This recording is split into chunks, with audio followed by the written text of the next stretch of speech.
সম্মানিত চাকরি প্রত্যাশী ভাই ও বোন, আসসালামু আলাইকুম। আশা করি সকলে ভালো আছেন। হয়তোবা অনেক অপেক্ষার পর আপনাদের আশার আলো হয়তোবা আসতে চলেছে। ভূমি রেকর্ড ও জরিপ অধিদপ্তর এর নিয়োগ বিজ্ঞপ্তি প্রকাশ করেছিল, এখন লিখিত পরীক্ষার সময়সূচি প্রকাশ করেছে। তো সময়সূচি সম্পর্কে বিস্তারিত আলোচনা করব, কোন কোন পদে সময়সূচি প্রকাশ করেছে আর বাকি সব কবে প্রকাশ করবে সেই বিষয়ে ভিডিওটা আলোচনা করব। তো সম্পূর্ণ ভিডিওটা দেখবেন, কেউ স্কিপ না করে। তো বন্ধুরা, বেশি কথা না বলে চলুন শুরু করি। আর দ্বিতীয়ত, আপনারা অ্যাডমিট কার্ড কোথা থেকে ডাউনলোড করবেন আমি লিঙ্কটি ডিসক্রিপশন বক্সে দিয়ে দেবো, আপনারা ওখান থেকে এক ক্লিকে ডাউনলোড করে নিতে পারবেন। এখানে দেখেন, এখান থেকে কিন্তু আপনারা ডাউনলোড করে নিতে পারবেন ইউজার আইডি এবং পাসওয়ার্ড ব্যবহার করে। কোন কোন পদের এখানে পদ নাম্বারটা সিলেক্ট করবেন এবং ডাউনলোড করে নেবেন।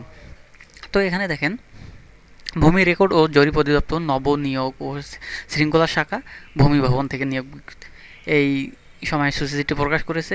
ভূমি রেকর্ড ও জরিপ অধিদপ্তরের 14/3/24, 2/10/24, 21/11/24 তারিখের নিয়োগ বিজ্ঞপ্তির প্রেক্ষিতে নিম্ন বর্ণিত পদ সময়ে নিয়োগের লক্ষ্যে লিখিত পরীক্ষার নিম্নরূপ সময়সূচি অনুষ্ঠিত হবে।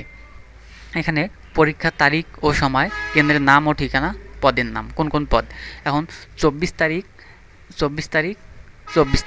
তারিখে সাধারণত এই পদগুলো পরীক্ষা হবে। কেন্দ্রের নাম দেওয়া আছে ড্রাইভার, যারা ড্রাইভার পদে আবেদন করেছেন Motijheel model school and college, Motijheel, Dhaka. আবার Khilgaon model college, Khilgaon, Dhaka. Driver পদের জন্য এখানে অনুষ্ঠিত হবে। এবং সার্ভেয়ার, ড্রাইভার সার্ভেয়ার এবং কম্পিউটার জন্য মতিঝিল সরকারি বালক উচ্চ বিদ্যালয়, মতিঝিল। এবং নাজির কাম কেশিয়ার পদের জন্য আপনারা কেন্দ্র এখানে দিয়ে দিছে মতিঝিল সরকারি বালক উচ্চ বিদ্যালয় ও মতিঝিল, ঢাকা। মতিঝিল কলোনি উচ্চ বিদ্যালয়, মতিঝিল, ঢাকা। সিদ্ধেশ্বরী বালক উচ্চ বিদ্যালয়, সিদ্ধেশ্বরী, ঢাকা। আবু জর গেফারি কলেজ, ঢাকা, মালিবাগ, ঢাকা।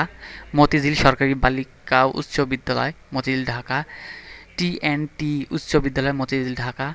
শাহজাহানপুর রেলওয়ে সরকারি উচ্চ বিদ্যালয়, শাহজাহানপুর, ঢাকা। এই ঠিকানায় আপনাদের পরীক্ষাগুলো অনুষ্ঠিত হবে। আর দ্বিতীয়ত, আগামী 15/1/2025 তারিখে থেকে টেলিটক বাংলাদেশের লিমিটেড এর ওয়েবসাইটে এখান থেকে আপনারা প্রবেশপত্র ডাউনলোড করা যাবে। প্রার্থীদেরকে প্রবেশপত্র রঙিন ফটোকপি প্রিন্ট করে প্রবেশপত্র সহ নির্ধারিত পরীক্ষার কেন্দ্রে উপস্থিত হয়ে পরীক্ষায় অংশগ্রহণের জন্য অনুরোধ করা হলো। অন্যান্য পদ সময়ে নিয়োগ পরীক্ষার সময়সূচি যথাসময়ে জানানো হবে এবং এই সব পরীক্ষা হয়ে গেলে আপনাদের অন্যান্য পরীক্ষার সময়সূচিগুলো জানিয়ে দেবে। তো বন্ধুরা, এই ছিল আজকের ভিডিও। আরও পরবর্তী ভিডিও পাওয়ার জন্য অবশ্যই চ্যানেলটি সাবস্ক্রাইব করে পাশে থাকা বেল বাটনটি ওপেন করে দেবেন, এরকম সবসময় নতুন নতুন ভিডিও পাওয়ার জন্য। আশা করি সকলে ভালো থাকবেন, সুস্থ থাকবেন। আল্লাহ হাফেজ।